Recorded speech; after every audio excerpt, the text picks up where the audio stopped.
Now let us come into the extinction and all these things. The IUCN Red List categories and the criteria are intended to be an easily and widely understood system for classifying the species at a high risk of global extinction. The general aim of the system is to provide an explicit, objective framework for the classification of the broadest range of species according to their extinction risk. So, extinction is a chance process.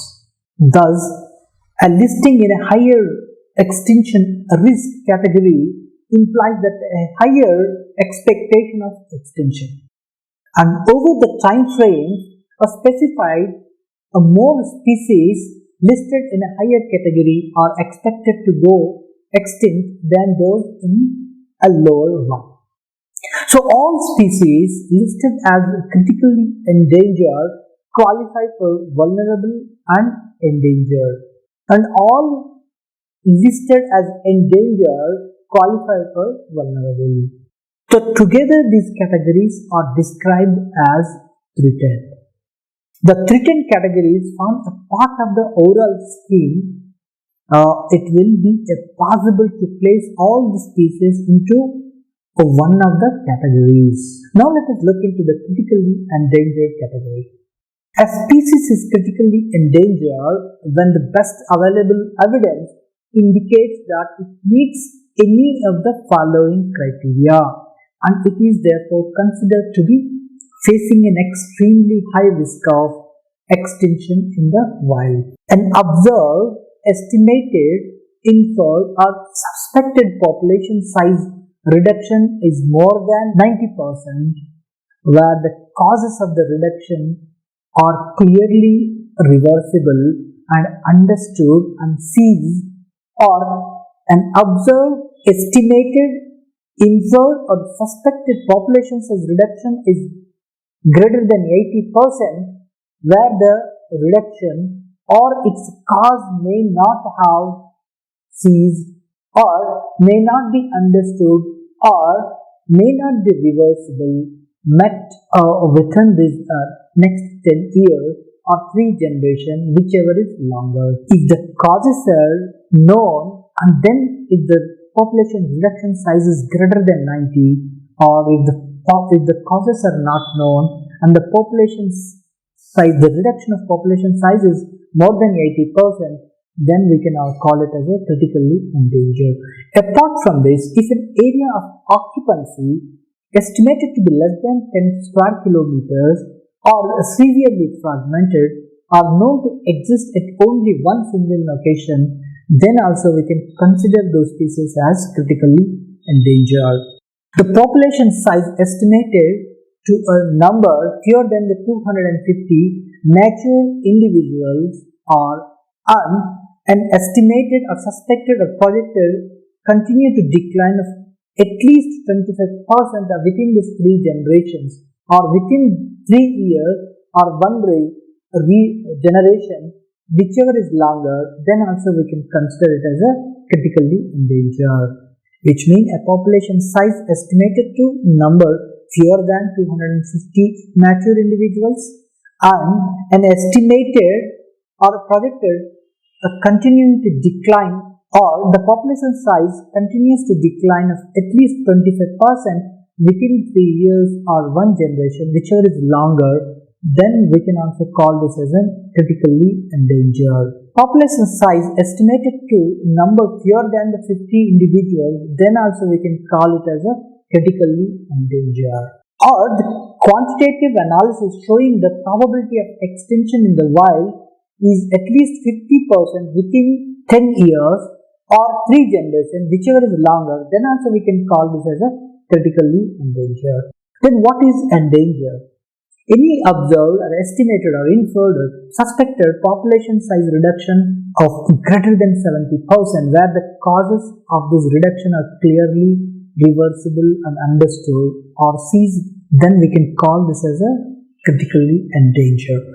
Or an observed estimation where this population reduction size is greater than 50%, where the reduction or its causes may not have ceased or may not be understood, or may not be reversible within this 10 years or 3 generations, whichever is longer, is also called as endangered, which means if the causes are known and the population reduction is greater than 70% or a population's reduction is greater than 50% and the causes are not known, then we can call this as a endangered. Or if an extent of occurrence estimated to be less than 5,000 square kilometers or the area of occupancy estimated to be less than 500 kilometers and severely damaged, fragmented are known to exist at no more than 5 locations or continue to decline or observed to decline or inferred or projected or extreme fluctuations in an extent of occurrence, then we can call this as an endangered. So here we have to remember extent of occurrence is 5,000 square kilometers or estimated occupancy is less than 500 kilometers and it is severely fragmented, then this population size is decreasing, then we can call it as an endangered. If a population size estimated to number fewer than the 2,500 mature individuals and an estimated of projected or suspected continued decline of at least 20% within this 5 years or 2 generations, whichever is longer, is also called as endangered, which means the decline is more than 20% in the next 5 years or 2 generations, or the population size is less than 2,500 mature individuals, then we can call this as an endangered. A population size estimated to number fewer than the 250 mature individuals, then also we can call it as endangered.